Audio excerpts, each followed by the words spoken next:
Hello, hello, hello. Folks, see you coming on in.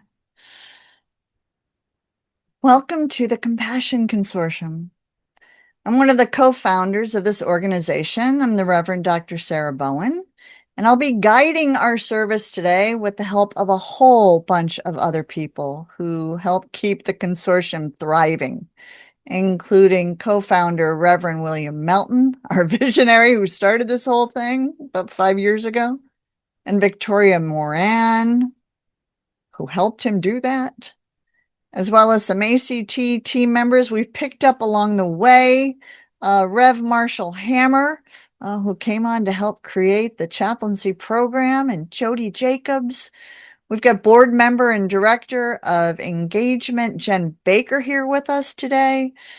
And also, our technical director, Phil, is off today. So if you're wondering where Phil is, usually on the bridge, the multi-talented Lucas Baker is here with us today, keeping all of our technology straight and our rooms safe. We have a whole bunch of emerging animal chaplains with us today. You will see some of their faces now. You will see some of their faces later. Today, we celebrate their upcoming ordination into service, and we'll talk a little bit later about what that means. Whoever you are, we are glad you are here with us today. We know that for many of you, this might be your first time with us. We have some folks who come every month, but there may be some people here who've never been with us, because today is a very special service honoring a friend or a family member of yours who's been journeying as part of our animal chaplaincy program, putting in quite a bit of work too. So just a very quick intro for anybody who's new. Our Sunday services are a mix of thought-provoking ideas and musical offerings, interspecies practices, things like meditation and mindfulness, as well as inclusive prayers and blessings for the challenges our community is facing and the joys we are experiencing. So we urge you to arrive with a curious mind and participate in whatever feels comfortable and interesting to you. What we do around here, we like to think is pretty innovative and sometimes might seem downright odd. But we've found that these services not only help us better understand animals, but also attend to our own well-being. And both of those are incredibly important. We are a jumble here at this community of animal advocates, animal care professionals, activists, humane educators, vegan lifestyle advocates, conservationists, veterinary staff, clergy, wildlife rehabilitators, animal chaplains, and I've missed a whole lot more. You could probably call many of us mutts, I think, because we work in a lot of different areas with a lot of different concerns. And so our influences come from a wide range of life experiences and interests. The Compassion Consortium was envisioned by William Melton and formed in order to provide a space for conversations about human-animal bonds and human-animal conflicts, plus the intersections of those relationships and challenges with spiritual and philosophical and religious belief systems. So we are interfaith, which means we welcome and we feature people of any spiritual, religious, philosophical tradition, any system of meaning making, including those who are atheist, agnostic, or questioning, right? Welcome. You're welcome here.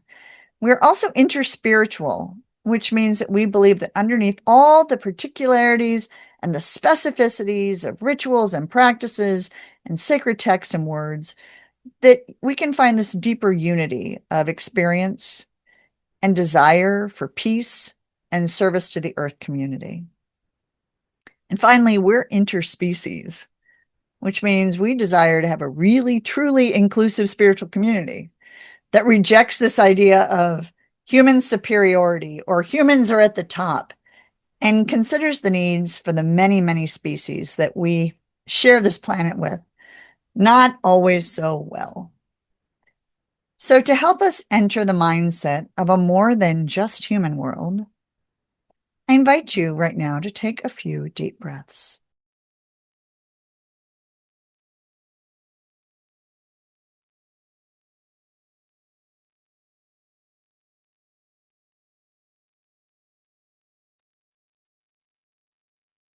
Let these words sink in. You are one human among 8.3 billion others, attempting to coexist with over 20 quintillion other creatures on this planet. Is that pretty amazing?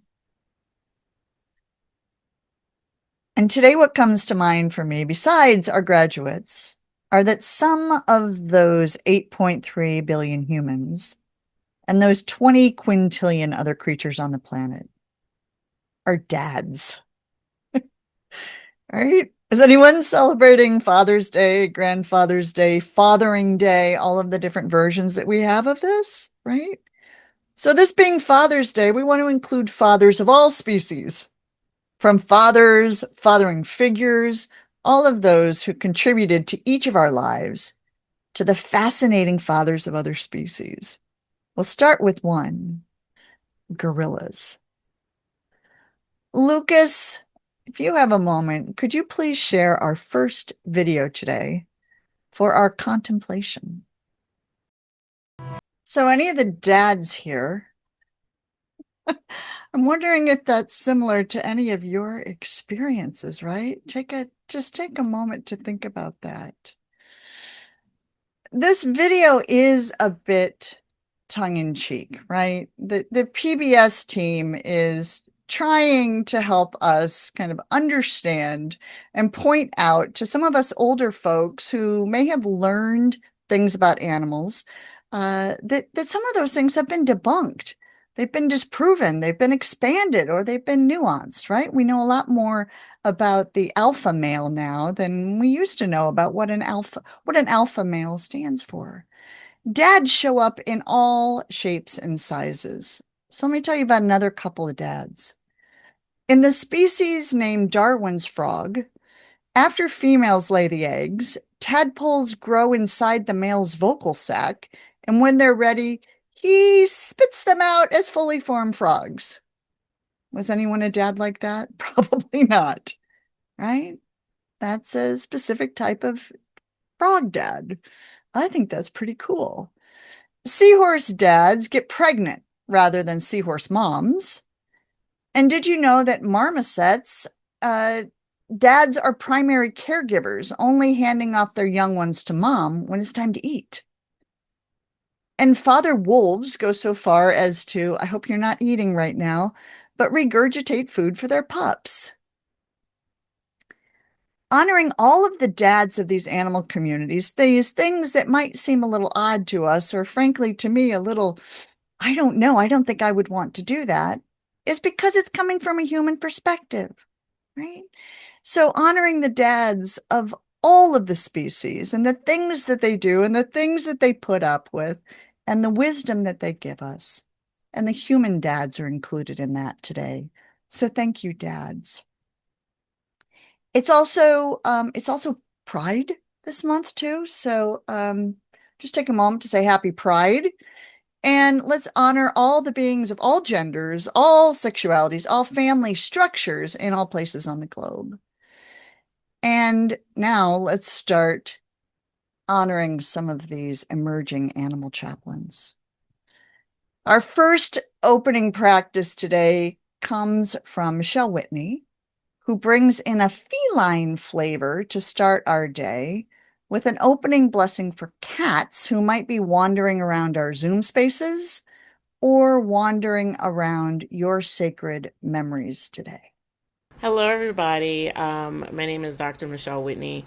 Very happy to be here. I am part of the Fire Horse cohort that is only a few days away from ordination, so completely just super excited about that. As Reverend Dr. Sarah mentioned, I I am going to walk through a blessing of the cats that I wrote.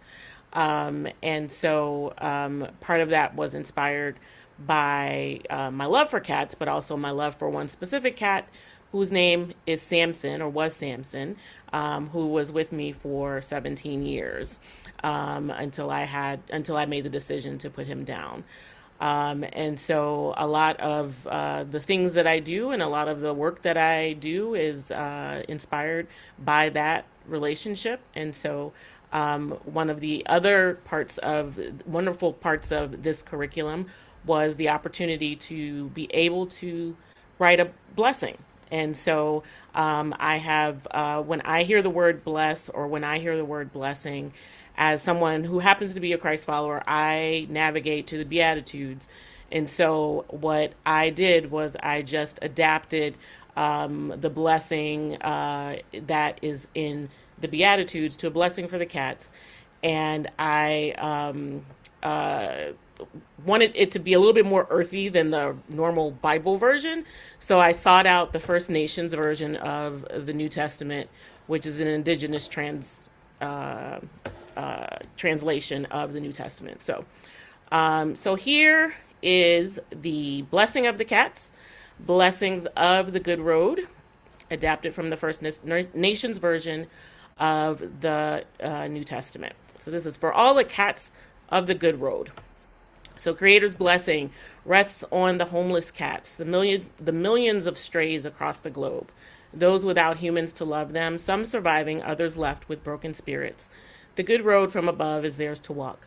Creator's blessing rests on the cats who walk a trail of tears after losing a beloved human companion, pet parent, grandparent, auntie, or cousin. The Creator will wipe the tears from their eyes and comfort them. Creator's blessing rests on the cats who purr, cuddle, pounce, groom, and walk beside their humans in quiet protection. The earth, land, and sky will welcome them and always be their home. Creator's blessing rests on the senior cats who long for earlier days, for the strength and ease they once knew. They will be fulfilled. Creator's blessing rests on the cats who help their humans learn compassion and love without condition. Their kindness will find its way back to them full circle. Creator's blessing rests on all cats, for they are pure of heart. They will see the Great Spirit. Creator's blessing rests on the cats who bring peace to human homes. It will be said of them, they are creatures of the Great Spirit. And Creator's blessing rests on those who are mistreated or abandoned, for they are walking the good road from above. Others may say that you have no soul, no spirit, no feeling, yet they do not they do not see your sacred purpose, and that you walk the road with humans who journey alongside the Creator. So let your hearts be glad and pounce for joy, for you will be honored in the spirit world above. You are like the cats of old who were treated in the same way by your feline ancestors. Thank you very much. Michelle, how did that feel to read that to this group today? It felt great. I mean, when you read or when you see my capstone submission, you'll see that I did another adapted version for all of the animals. So, so I just May you continue to expand, you continue to expand. you created this person here. Well, I think someone else had a hand in it first, but we have been happy to be part of that journey, Michelle. So thank you so much for offering what you had today to offer. Yeah. Our second blessing today is going to be one that Ramsey Lofton created. Because around here, we don't only consider the cats and the dogs, and we don't only consider all the other species that Michelle is now writing blessings for, and many of the rest of our chaplains are. But we also consider the habitats that they call home. And I was particularly touched by the work that Ramsey was doing this year, trying to grapple with some of the things that she was seeing in her habitat.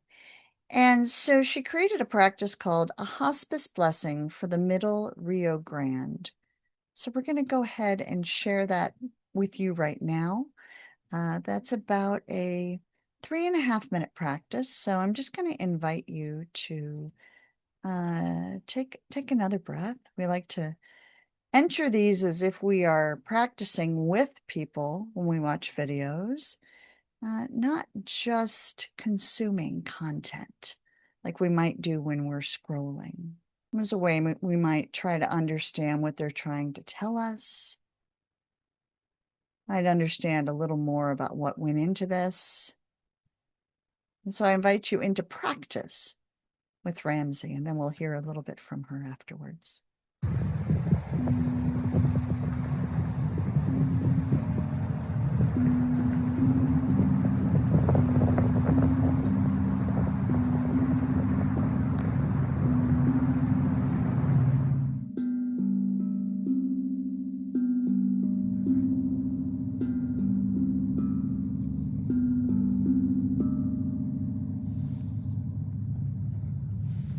Hospice blessing for the Rio Grande. O Rio Grande, with gratitude, may I honor what you are able to give us today, that you give nourishment to all the sentient beings who live in your waters, from the Tampico pearly mollusks to silvery minnows, from leopard frogs to the cooter turtles, from the long-nosed dace to the cutthroat trout. Let their river runs be feed for the snow geese and sandhill cranes who winter in the Bosque del Apache. O Rio Grande, with gratitude, may I honor what you are able to provide for us today, that you provide habitats for all those who burrow in your embankment, from crayfish to yellow mud turtles, from rock squirrels to Merriam's kangaroo rat, from badgers to beavers, that their burrows create channels for the riparian ecosystems clinging onto tomorrow's uncertainty. O Rio Grande, with gratitude, may we honor the thirst you were able to quench for us today, that you quench the thirsty roots of all the shrubs and trees, from the rabbit brush to the three-leaf sumac, from the olive shrub to the coyote willows, from the netleaf hackberry to the bosque cottonwood trees, that their thirst be quenched to provide shade and shelter from the unrelenting desert sun of rainless skies. O Rio Grande, now, with anticipatory grief, may we pay tribute to the abundance you offered those who came before, that you welcome sentient beings of all kinds who came on bare foot and heavy hoof, on tarsal claws and tender paws, on slithering belly and slippery fins, on feathered wings and iridescent flutter, that we eulogize the memory of what you once were as we stand on your narrowing shoulders and evaporating riverbed. O blessed Rio Grande, in epitaph we have little to offer, so late for your care. For some used you up with unremitting dare. They knew better, and still they stared at the evidence of neglect they shudder to bear. Though not all who partook of you erred. O blessed Rio Grande, let us make room for earth's doulas to offer grace, to hold space for your comfort and palliative care. Let them tend to your sores, parched lips, and anxious face. As you are leaving, we are grieving the stillness of air. O blessed Rio Grande, you are nearing the shores of death's labor, to usher water no more.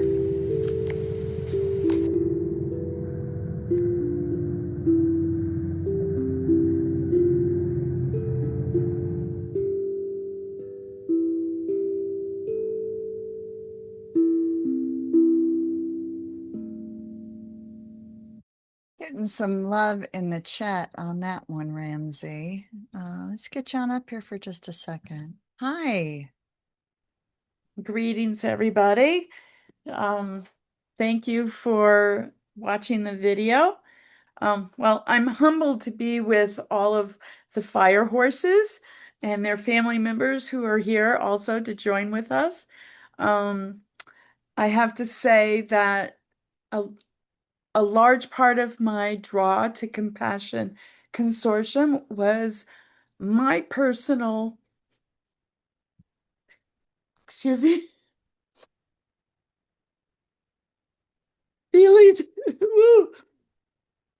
It's all right. We know criers are winners around here. We have a lot of emotions about what's going on in the world. And thank you for showing us yours, Ramsey. Yeah. Thank you. Yes, I was drawn to Compassion Consortium because of my concerns about the environment and all species. I'll be with you once. Ooh. And I needed a way to connect my awareness and my politics to something that was really an ability to reach out and offer a way for us to acknowledge our grief and still feel connected and empowered. And there are many ways to feel empowered. Some of it is very political and legislative and such, and sometimes our empowerment really comes from our spiritual beliefs. So, sorry. Oh, no apology needed. Thank you for offering your video. Thank you for offering your practice. Thank you for offering your presence to us today, Thank you. Ramsey, and to the entire cohort this year.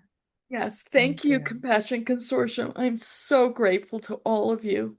Thank you. Our pleasure. We hope you stick around. Well, Folks, if you didn't get an idea by now, including from all the species that Ramsey just named, we ponder a lot of questions around here about how animals experience their own lives. We wonder not only about the habitats they live in, but also something called their Umwelt. And Umwelt is a term that was coined and developed by Jacob von Uexküll, who was a Baltic German biologist, hence his name, in the early 20th century. And he argued that animals aren't passive objects. They aren't things that we own. In fact, they aren't things. Instead, animals are subjects. They're subjects with their own meaningful inner worlds. And we need to think about what those worlds or what those Umwelts might be like for them. The better we understand animals as individuals, the better we understand what they need. And we can push back against the idea that animals were made solely for human use, or they were made as natural resources, or those kind of things. So, as such, we've developed a set of guiding tenets when we started the Compassion Consortium for our community. And we believe that they help us make animals visible and help us commit to keeping them safe so that they can live thriving lives. So we're going to bring up Jen and we're going to bring up William up here and have them talk a little bit more about this and our tenets of agreement. Let me get them up on screen, guys. And you guys take it away and I'll get on out of here. Our tenets of agreement were developed by founder William Belton and are the basis on which the Compassion Consortium, this organization, was created. They remain important as inspiration for all programs we create as we seek to extend compassion to not only the animals we live with, but all those who remain unseen, unnamed, and in peril. I'm William Melton. Just to understand a little bit, I cover from aphasia, which is a type of something that causes me to have problems with my words, saying things. And so I'm going to tell our tenets of agreement, and I'll do them the best. So here they are. These are the tenets of agreement, which we have actually strayed from where first we started our tenets of agreement from the very start. And so I'm very, very good to hear these with you. So, number one, we acknowledge a divine force at the start of the universe and in all living beings. We may refer to this force as God, but it is known by many names and appears in different forms or as formless. Number two, we recognize the common moral principles inherent within all TRISM traditions. Number three, we affirm that compassion, reverence for life, and nonviolence are fundamental to religious faith and moral philosophy and are to be extended to all sentient beings. Number four, we stand by the principles of inclusion, diversity, and equality and hold these as essential in our human relations. Number five, we hold that non-human animals are imbued with the same essence of life and love as our human animals, and that there is moral parity between us. Number six, we avow that humans do not own the earth, its resources, or its inhabitants, but instead must be involved in their protection. Number seven, we endeavor to eat and live in a kind and sustainable manner, moving away from animal foods and animal-derived clothing, as well as any activities that cause harm to our fellow beings, human or otherwise. Number eight, We aim to provide spiritual comfort, fellowship, and food for thought to those practicing or exploring a vegan lifestyle. Number 9, we offer guidance and peer support for all those seeking a more compassionate and spiritual life. Number 10, we commit to sharing these principles freely with humility and respect in support of our non-human animals in the earth. Thank you very much. You very much, William. Those were great. So at some point, some of you who are new to us this month may be wondering, what does all of this have to do with my friend or family and their call to this thing called animal chaplaincy? One well understood application is helping people through the loss of an animal companion. Let's pause for a moment for this month's Song of Compassion, which contemplates this idea. This song was used by one of our emerging chaplains, Gary Zimmerman, as part of a memorial service for a dog companion, Nessa, who sadly was euthanized at only age 7 after battling with an aggressive cancer in her mouth jaw. Here's the Spectrum Singers with the song titled Without Words.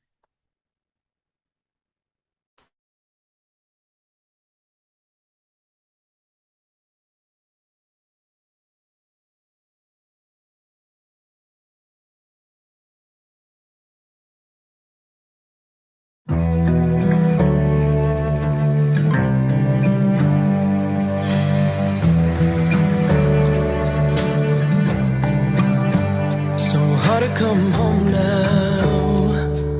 I fumble with the key, just seems so empty without you waiting for me. No rest for the weary. I can't escape this bad dream. Wanna wake up with you one more time. When my best just wasn't enough, you showed me unconditional love. Without words, you taught me to feel.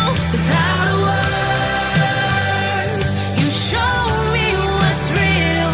Without words, you helped me to heal. Who's gonna heal me now? Without words. Caught up in the moment, I forget my despair. I reach out to touch you, oh, but nothing is there. Gonna need some closure. How much more can I bear? Wanna have you near me one more time. Don't know if I can ever let go when I'm feeling so lost and alone. Without words,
That was beautiful. That was, whew. Gary, would you like to share a few words about Nessa and what was helpful for you about this song? Sure. Well, first of all, I thought I'd be able to talk first, not after, so you really made me stiff upper lip it here. That was that one got me. That was, yeah. Wow. But thankfully, I've seen it enough times that it's not too bad anymore. Throughout the work of the chaplaincy program, one of the things that we worked on, or at least had the opportunity to work on, was to come up with a memorial service. And as you mentioned, I've had a lot of dogs in my life. Nessa was a very special character, and I was very close to her. And as you mentioned, she wasn't very old. She was only 7, and ended up with a very aggressive cancer in her mouth. And I never really had, this is well before this program, but it was one of the things that kind of got stirred into a recipe that caused me to join the program. And so we didn't have any sort of service or anything. And I don't really feel the need to go back and do one, but it did give me an opportunity to create one. And so music is very important to me. My undergrad is in music. And so I knew I wanted to have some type of music in the memorial service. And so I was looking, and that one seemed to really speak to me. Number one, from a practical standpoint, I wanted something in the service to be able to show some pictures and things. And because of the simplicity of the video, it seemed like it was something that you could play underneath the pictures. So again, just from a nuts and bolts perspective, it worked that way. But just the message seemed to be so strong. And although I think there would need to be plenty of Kleenex available. But I just say it's a really beautiful song, and that's about it. I'm glad I got to share it with you guys. Well, thank you for sharing it with us. I kind of have it resonating in my ear now, as It is kind of an earworm, isn't it it? is, and it gives me chills. Thank you for sharing. Yeah, Gary, thanks so much. I was struck by that when I read your service. And we also did some really interesting things this year, reading a book about why animals talk.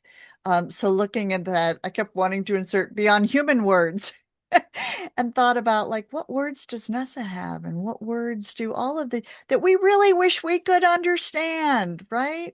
That's so Right. beyond words. It's beyond the words we know. It's beyond the words we have for what grief is. So I think this idea of beyond words hits grief. That grief is beyond words, and our experiences with animals are often beyond words. So thank you for bringing this to us, Gary, and Jen. Thank you for teeing that up. And any mistakes about what order it happens today, or when videos are played, or any of those things, are solely on the creator of the tech sheet, folks. So that's on me. But thank you, Gary, for chiming in today. Yeah. Thank you. Yeah, we talked a lot about a lot of things this year, didn't we? Animal chaplains, if you're here, yeah, think about that for a second.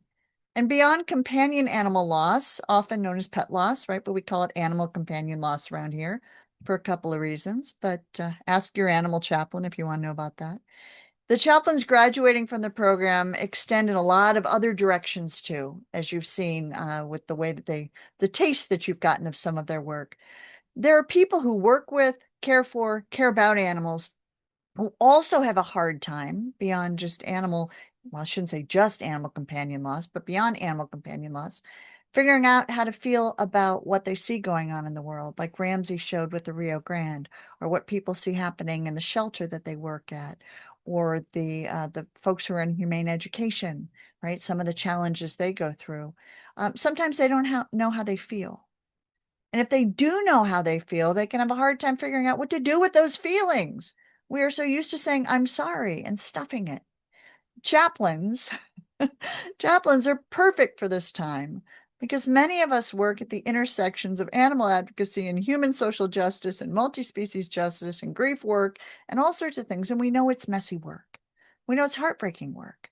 We know that people who are engaged in work with animals can suffer from compassion fatigue and moral distress and moral outrage and dystopia, grief, burnout, all sorts of well-being challenges.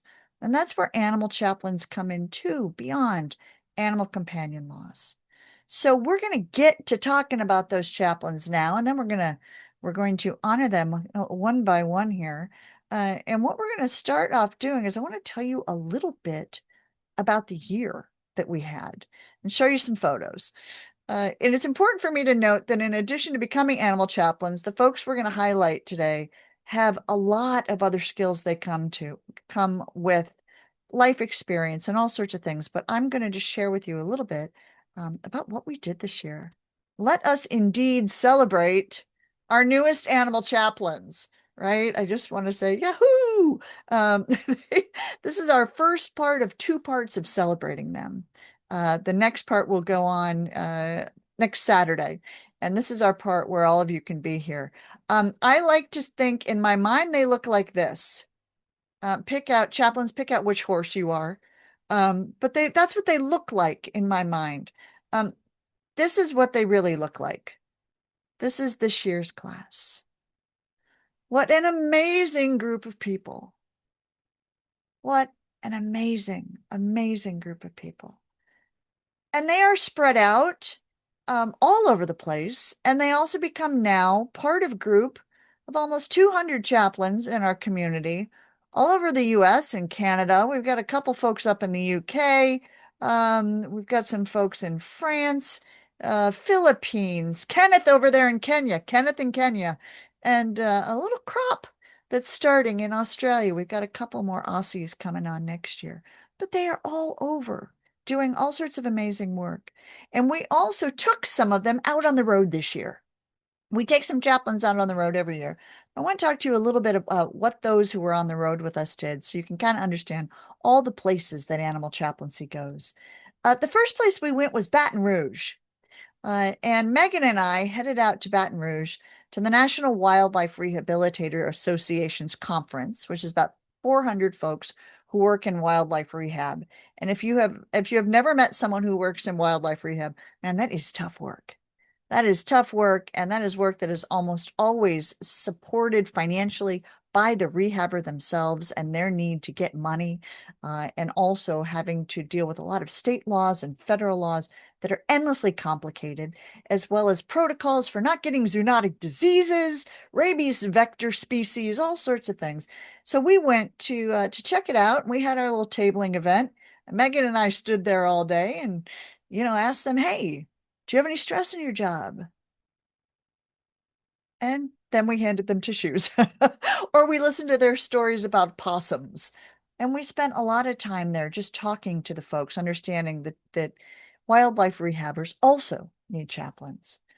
While we were there, one of our graduates, Saraswati Barbara Haney, who some of you may remember from last year, she's an Ophidia. We also did a presentation on grace under pressure to help folks in wildlife rehab understand what can you do during the day when it's really stressful?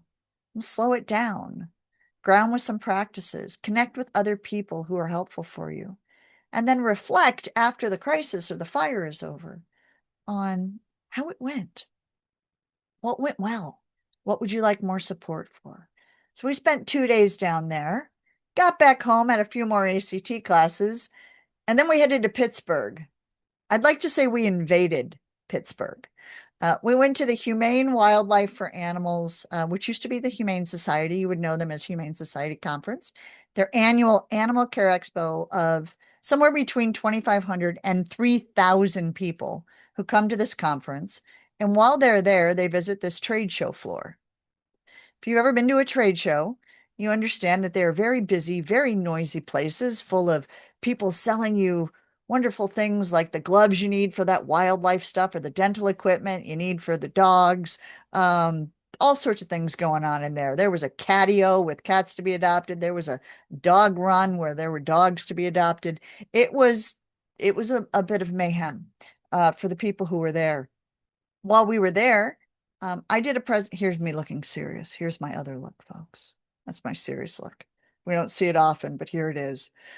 Doing a presentation on moral distress based on my own research that I did this year and how people can help work with the things that are coming up when they have moral challenges. And then we set up in that trade show floor, the most beautiful space, 10 feet by 20 feet, a campground with trees and a fire, not a real one. They wouldn't let us have one. And we had hats that Jen got us that said Compassion Counselor. And we pulled ourselves off as a park, and people came in and we said, do you have any stress? Do you have any grief? Come on in, talk to us about it. It took a lot of work to put this together. And while we were there, we also had some fun. Jen's like, oh no, why did you show that photo, Sarah? This is our own director of engagement, Jen, having some fun during setup, and Jay and Ramsey attending to each other with a little bit of self-care at the beginning of this as we got ready to go. And while we were there, we explained what Animal Chaplains did. So for those of you who are still trying to figure out what your friend or family member is doing and what an animal chaplain does, it's this. We help animals thrive while they're living. We help animals transition with dignity. We help people move through grief.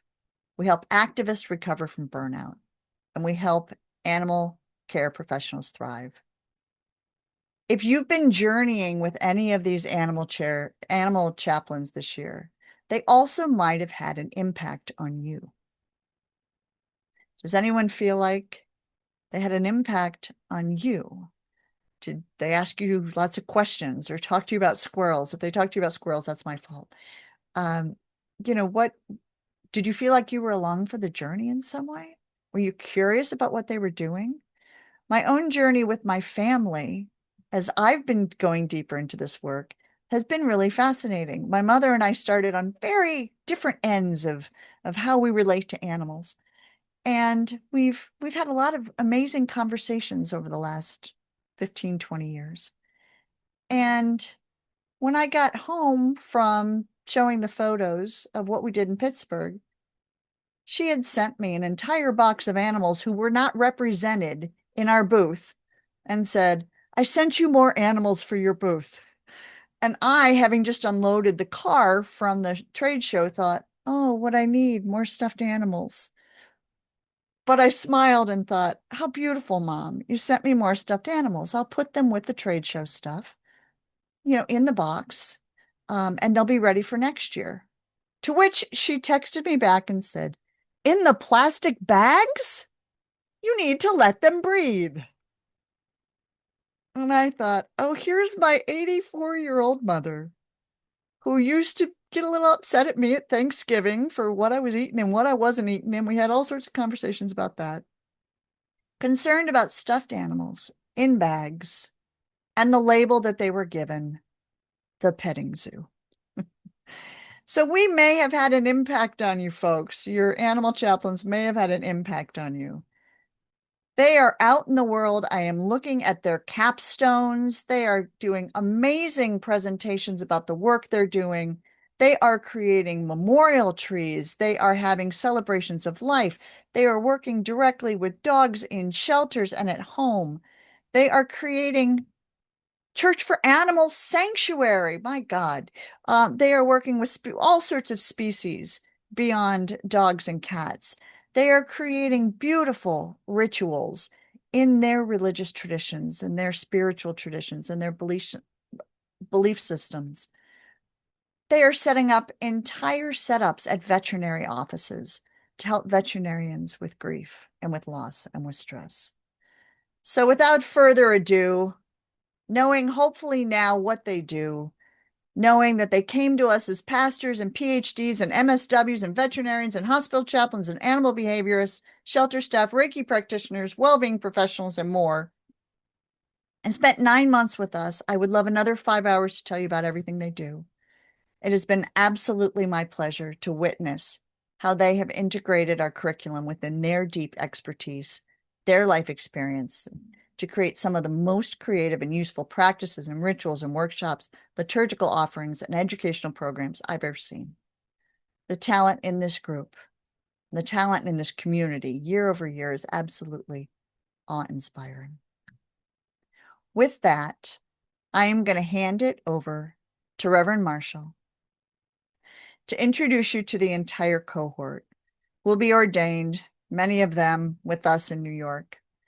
You may wonder, what is a fire horse? Rev Marshall will be sharing about that. We name each of our cohorts after what's referred to as the lunar or Chinese zodiac each year. And the other question that may come up is, what the heck is ordination? It's a process in which individuals are consecrated, invested, formally appointed to a specific role within an organization. But around here, it means there are two things. They're going through a sacred process in which they make a commitment to themselves and a commitment to the more than just human world. And they serve in a way that's specific to them, to their unique beingness and doingness. And when I say we, I'm speaking for a lot of people. Let's get Marshall up here first. I'm speaking with and for Rev Marshall, our amazing program coordinator who keeps everything going around here. Student support, program support for all of the curriculum. Our retreat coordinator, Jody Jacobs, who's here with us today. Our dialogue partner, Jess Hoffman. Workshop facilitators, Jill and Shell and Ginny Makita, and all of our alumni who play various roles in our program, but especially Marshall. So Marshall gets the honor today of announcing you all, welcoming you officially to this community more deeply. And Lucas is going to give you all the ability, Animal Chaplains, to show your video, to turn your video on now. We turn it off we have it off for security as we start. So Animal Chaplains, if you're here and you are an emerging animal chaplain, we invite you. Oh, here they come. Oh my gosh. Cassie and Claudio, Nise, Jennifer. Okay, I'm about to name them all, but that's what Marshall's going to do. So Marshall, the floor is yours. Well, it is my pleasure to be here to recognize the fire horses. And I'll just say, boy, are they fiery. Fire is an element of transformation. It clears what no longer serves, illuminates what was hidden, and brings passionate intensity to everything it touches. The fire horses have embodied this energy throughout their journey, bringing keen attention to their learning, vitality to their engagement, and inquiry that reaches the heart of the work. This cohort has demonstrated remarkable dedication to the Animal Chaplaincy program. They have shown up consistently, grappled thoughtfully with complex material, and supported one another through challenges in their lives and in their assignments. Their engagement has been marked by genuine curiosity and a willingness to lean into the discomfort that deepens understanding. As they move forward as animal chaplains, the fire they carry, that clarity, that passion, that capacity to illuminate what matters, will serve them well. They are equipped to bring both warmth and discernment to the animals and people they encounter in their chaplaincy. It's a joy to recognize the fire horses today. The world needs what they have to offer, and I have no doubt they'll make a beautiful impact wherever this sacred work takes them. And we'll now recognize each emerging animal chaplain. Now, because we're used to being on a first name basis, I ask for grace if I mess up any of the last name pronunciation, but I think I've got it. I'm going to do pretty well. And as I say each of your names, if you haven't yet, please do feel free to turn on your Zoom video. Here we go. Please help us celebrate Animal Chaplains Allison K. DeHarsh, Ann Arnold, Anthony Manuel Cruz Pantojas, and Ara B. Sallow. Animal Chaplains Bobby Barbaric, Carolyn Wentworth, Cassie Karopkin, and Claudia Boomslaughter.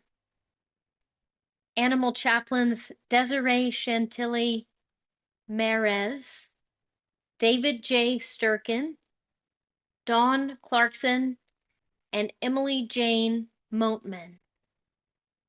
Animal Chaplains Etelka LaFontaine, Gary Zimmerman, Reverend Gail Lavender, and Deaconess Heidi Cowie.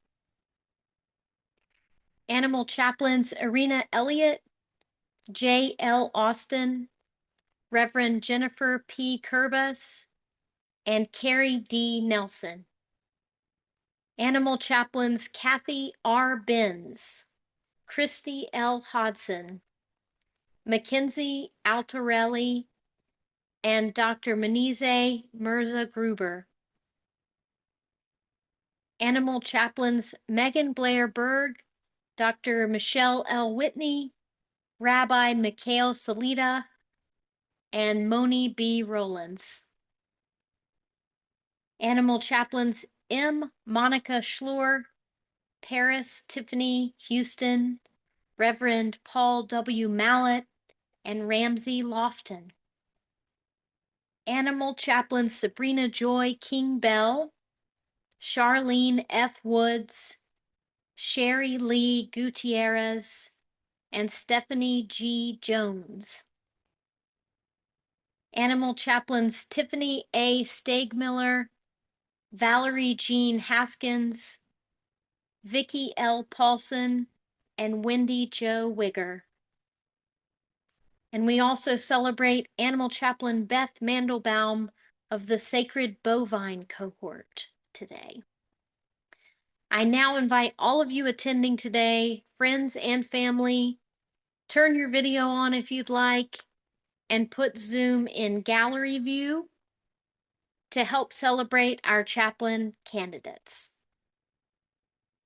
And we can enjoy a woohoo. And chat is on as well. So Oh, feel sweet. free. Lucas has turned on chat. He's turned on video. Woohoo! I wish I had noisemakers. Feel free to I have could the get, dance as well. yeah, I need Bubba Genie the cat over here. He's a noisemaker. Really, really good one. Yeah, we are so, wow. Look at you all. Look at you all. How beautiful.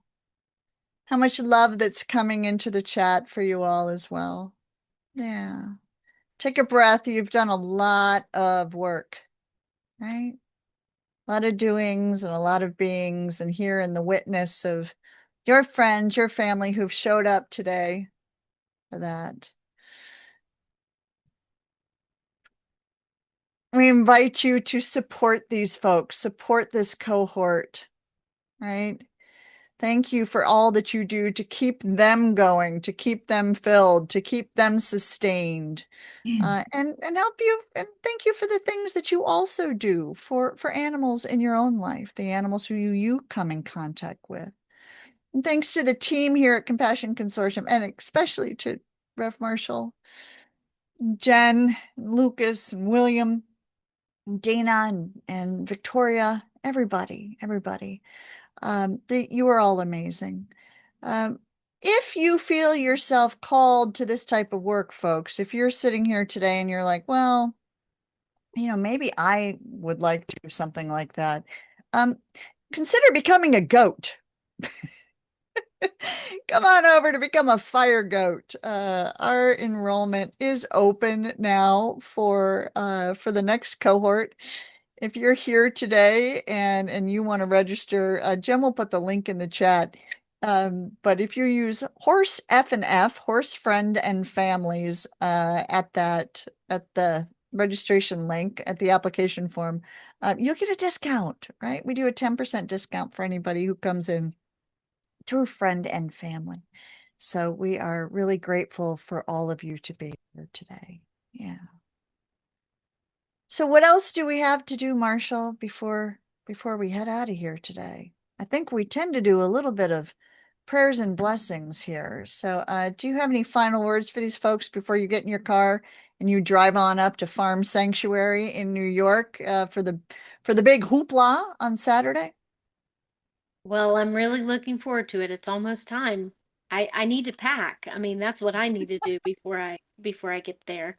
Luckily, my entire car is a bag. That's what I consider it for the road trip. But I would just say sometimes it's easy when we have completed something that has been, you all have been striving for 9 months, almost 10 months. And sometimes it's easy to say, okay, what's the next thing we're going to do? But please do allow yourself to just feel what you have accomplished because it's huge. This has been the way that you all have been engaged with this work and all of our time together is it's a huge commitment that you have fulfilled. And that's not even talking about the work that you've done. So please don't forget to feel that. That's a little bit of advising. That's not in the chaplain way, but Yeah, what that's Marshall a said. suggestion. What Marshall said. We could have wrapped up everything that I shared with everyone today in what Marshall just said. Yeah. Be kind to yourselves. All right. So as we close here, and then we're going to have some time for fellowship and for you all to talk and share and all of that kind of stuff. We tend to end our services with prayers and blessings. And by that, we mean in the broadest sense of those type of words. So if you have a need today for something going on in your life, for prayer, for blessing, for intentions, for needs you like witnessed in this community, or you want to just keep on saying, way to go, fire horses, you can do that as well. The chat will stay open. And we also attend to each other's losses and griefs and things that need attention in that chat as well at the end of every service. So I welcome you to respond to each other in Zoom with compassionate support and encouragement. And we'll have two official closing blessings today. The first is a video practice from emerging animal chaplain Paris Houston, reminding us that we actually have more control over our emotions sometimes, our anger and our helplessness and our grief and our hopelessness, than we realize. That personal practices like affirmations can remind us of the agency that we need in order to feel the things that we need to feel. So we're just going to share a short video that Paris put together.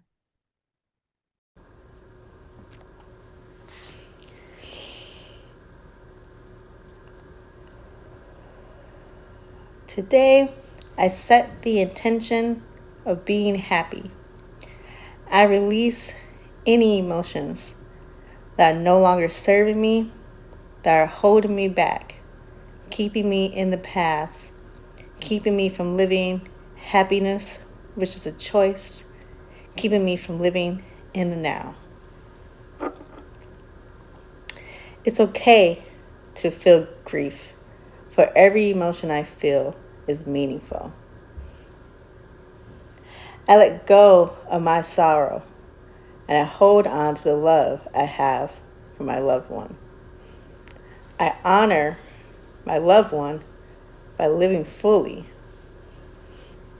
I let go of pain and I let go of anger. I release any chains holding me back.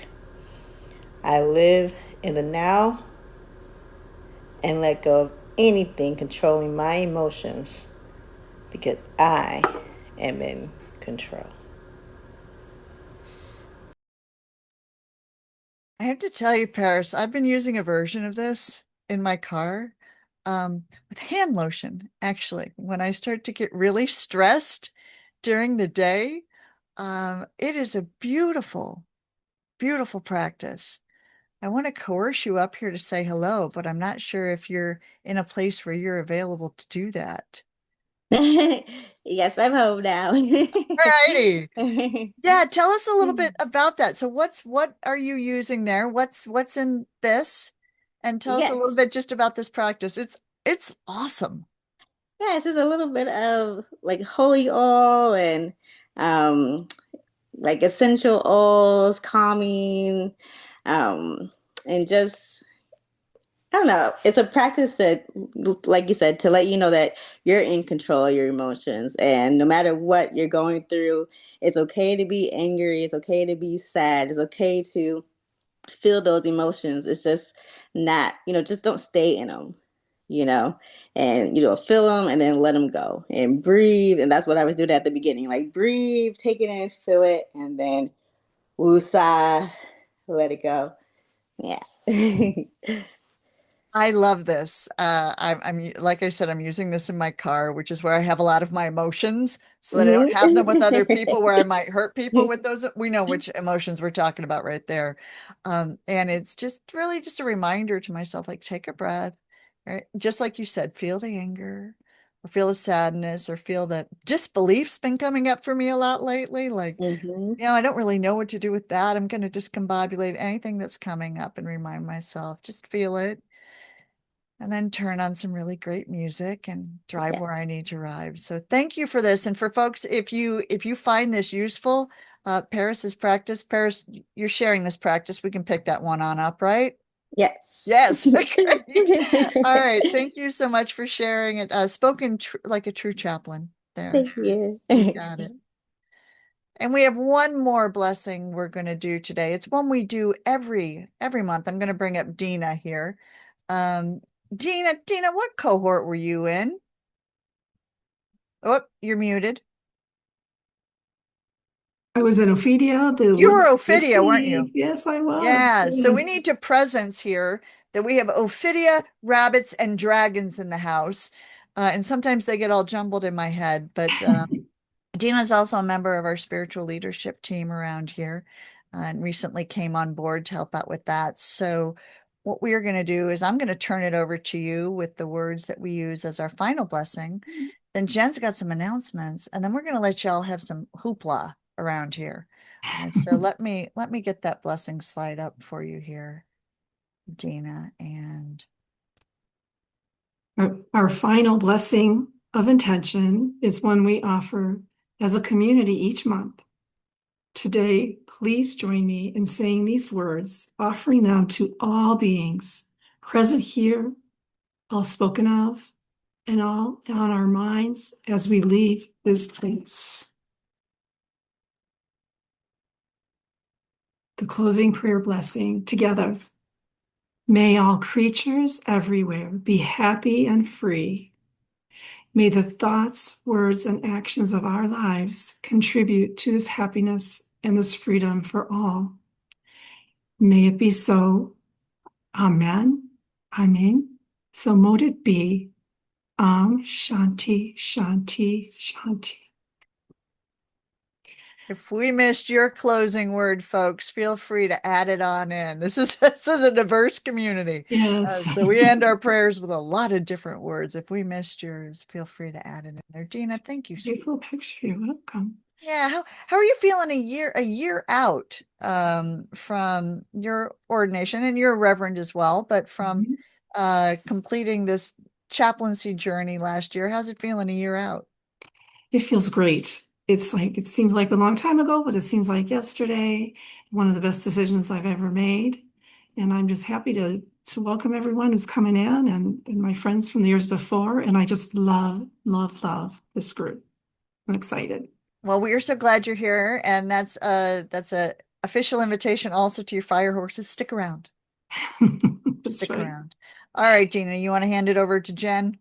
Yeah, I want to thank you for joining us for our Sunday service. Please stick around for fellowship if you'd like to help honor our chaplain candidates. But first, a few announcements from Jen Baker.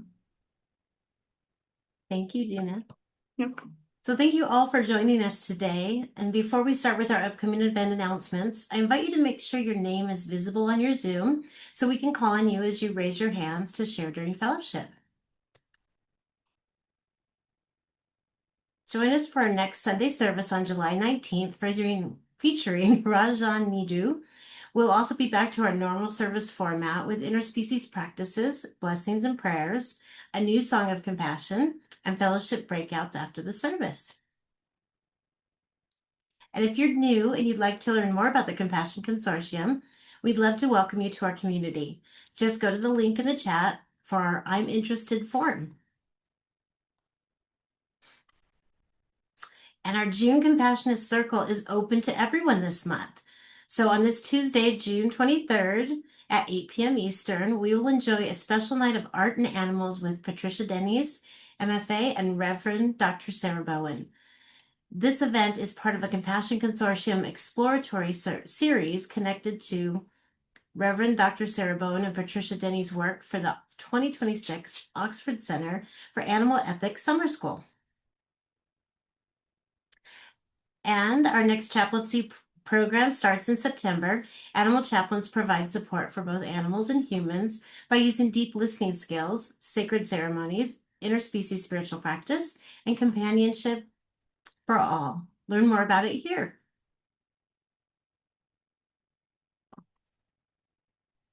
All of our events are shared on YouTube as well. It takes a little while to get the video done and get up there, but our Sunday services, this experience right here, our prayers, our blessings, our inner spiritual practices, Paris's awesome thing, Ramsey's awesome thing, all of those things will be up there as well. So let me get if there's anybody else I need to get up here for. I would like to get William up here for a little wave goodbye. Part of our team. I would like to get Dina on up here if Dina is still here. Hold on. The folks that make things happen around here. I would like to get Valerie on up here because I know, I forget how many people there are. There's so many now. Yeah, folks, we are so grateful to all of you for being here. And we're so grateful to our community. I wish I could highlight every single one of you, but just take yourselves into gallery view, please. Just take yourselves into gallery view. And Victoria, hello, Victoria. Yay. All right. Oh, hold on. And Lucas, who I ran ragged today. Lucas, thank you for being with us too. Good night, folks. Good night, everyone. Good night. Thank you for being here. Oliver Congrats. sends his love. He decided to appear.